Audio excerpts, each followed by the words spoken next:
Welcome back to Anime Breakdown. Today, we're going to be looking at Attack on Titan Season 4, Episode 9, Brave Volunteers.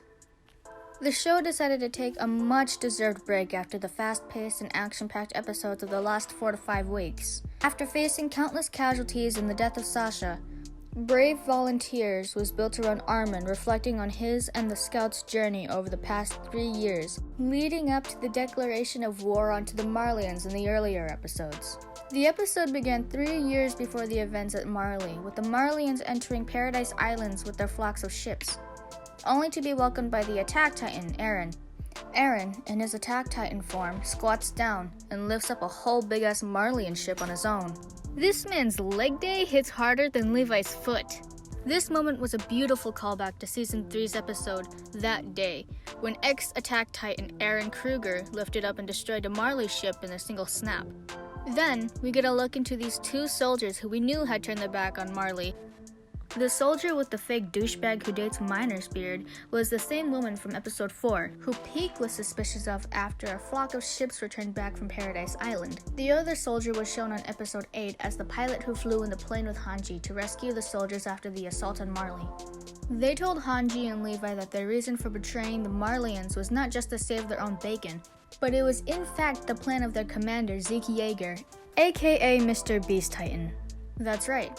Apart from throwing rocks at the opposition like a Major League Baseball player, the man also enjoys plotting against people that want him and his whole race to be vanished. Turns out, convincing Hanji doesn't take that much effort.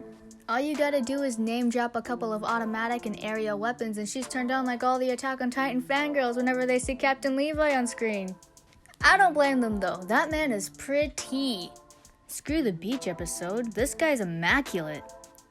After the two soldiers explain that they're actually anti-Marleyan warriors and are trying to help the Eldian people under the leadership of the Beast Titan, the Paradise government doesn't really trust them for a second. Zeke had planned to unlock the founding Titan powers in Eren with the help of a Titan of royal blood to their advantage. This theory is confirmed by Eren. He finally lets out this secret that he's been hiding from everybody to protect Historia from becoming a weapon for the military.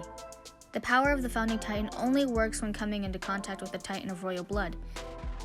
Just like in the Season 2 finale, when he could use the command to redirect Titans after he came in contact with his father's first wife, Diana Fritz, who was of royal descent. Eren, while talking to Armin and Mikasa, shows just how far he's come and changed as a man, stating that killing the Marleyans is their only hope for survival, and instantly denies Armin's optimistic and hopeful proposal for the peace with the outside forces. Isayama managed to develop Eren's character as one who was a loudmouth and wanted nothing more than to kill the evil Titans and wipe them out from this world, to a man who then seemed to understand the harsh reality of this world after his father's secrets are revealed. And then bam! He's plotting terrorist attacks against the world leaders and politicians, killing innocent civilians and bystanders, and of course, drinking Titans like a Rocky Road milkshake.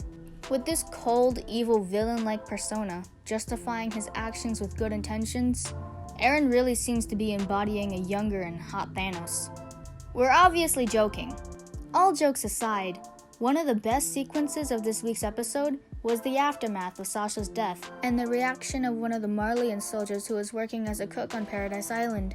Nicolo, once captured, was against the troops, and hated the way Sasha in particular would eat up all the food. Her munching down all those lobsters is just the closure we Attack on Titan fans needed after her passing. May God let that potato-eating angel rest in peace. After the soldiers came back, Nicola was heartbroken and led to tears, lying beside her grave a broken man. This went to show the love he had for her, despite holding back his emotions, and pretending to hate her and her comrades. This touching moment made us realize that if it wasn't for all the lies that the Marleyans and Eldians had believed while growing up, they could have actually lived together in peace. We also got to see the Marleyan soldiers head out back after 3 years on Paradise Island. It was a bold move to trust the soldiers since they could have just been two-timing them. But as we saw in episode 3 and 4, the same soldiers helped Paradise and the troops by trapping Peak and Falco and stopping them from interfering in the well-orchestrated attack. The fans also got to see Levi and Zeke roam around Paradise. Levi taking on the role of a tour guide showing him around the town, taking Zeke to his living space, threatening to kill him after this is all over. You know, the usual. Although Levi knows the importance of keeping Zeke alive, It's been haunting him that he could not fulfill Edwin's last request, asking him to kill the Beast Titan. Maybe down the line we'll be able to see one final battle between the Master Fighter and the Beast Titan? Comment down below your predictions and thoughts on this odd couple. What's so beautiful about this show is the way that Isayama has managed to bring the perspective of the opposing side that Paradis has been fighting off ever since the beginning. The essence of this is displayed through the characters of Eren and Reiner. Even after becoming the most hated character of the show after his shocking revelation in Season 2, Isayama managed to show humanity and vulnerability in the character of Reiner. He's become a man burdened by his past, always led to believe that people of Paradis were devils who needed to be eradicated. The reality of the situation was beautifully portrayed in the initial episode of Season 4, when Reiner had nothing bad to say about the so-called devils of Paradis. When he was having lunch with his family, might I add.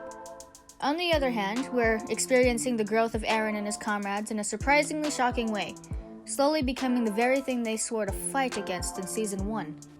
Eren and the troops' attack in Season 4 is a direct comparison to what Mikasa, Armin, and Eren faced inside of their walls in the very first episode of the season. Eren, who witnessed the onslaught of the Colossal and Armored Titan, grew up to take their mantle and do the same thing to the defenseless Marlians. While Gabby and Falco are currently trapped in a makeshift prison of sorts after invading the plane and killing Sasha, they're no different from Eren, Mikasa, and Armin from the beginning. The absolute stupidity and rage of Gabby shown against the Eldians is like an identical copy of young Eren Yeager after his mom was killed, while the emotional vulnerability and the need to protect Gabby that Falco possesses reminds us of a young Armin and a young Mikasa. After Attack on Titan being termed a somewhat one-dimensional show with a cool action moment in Season 1, Isayama proved just how early he had every single detail planned in this multi-season saga. Going back into the very first episode, we had all the pieces of the puzzle right in front of us, but we just had no idea how to assemble it. Showing how the villains of the show may have just been the heroes if you take a glance at their perspective. This truly makes the show a masterpiece and undoubtedly one of the greatest animes, if not the greatest anime show of all time.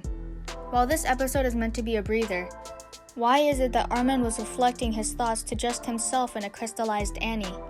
Without a doubt, Armin has to be feeling guilty. I mean, he's always feeling guilty, even if it's not his fault. He was once a man who gave it his all to look after his friends and to stop people from causing harm to each other. He's transformed into a ruthless warrior, nuking down cities with just the bite of his lip. He took up Edwin's burden and operates under the motto, to defeat a monster, you must be willing to throw aside your humanity and all that makes you human. That's a transformation that I personally never thought that I'd ever see. What I know I will never see is Eren finally asking Mikasa out. It's been 9 years, Eren. God damn it, just put another scarf around her neck or something. Now, with the possibility of peace between the two sides completely out of the picture, the show's building towards the final climax, the attack on Paradis. With huge storylines promising to come out to a dramatic conclusion, what do you think will happen next? Will the Marlians be right about humanity being wiped out? Or will Eren go all Thanos on the remaining Titans and win by collecting all the powers of the founding Titan Ymir? With the way things are going, Eren's probably going to have a bittersweet ending, given the crazy turn he's taken towards the dark side. Well, whatever the case, if there's going to be anything we can predict, it's that this is going to be anything but a happy ending. Don't forget to share, like, and subscribe. We'll be back again next week to provide you with the latest and greatest anime content. Thanks for watching!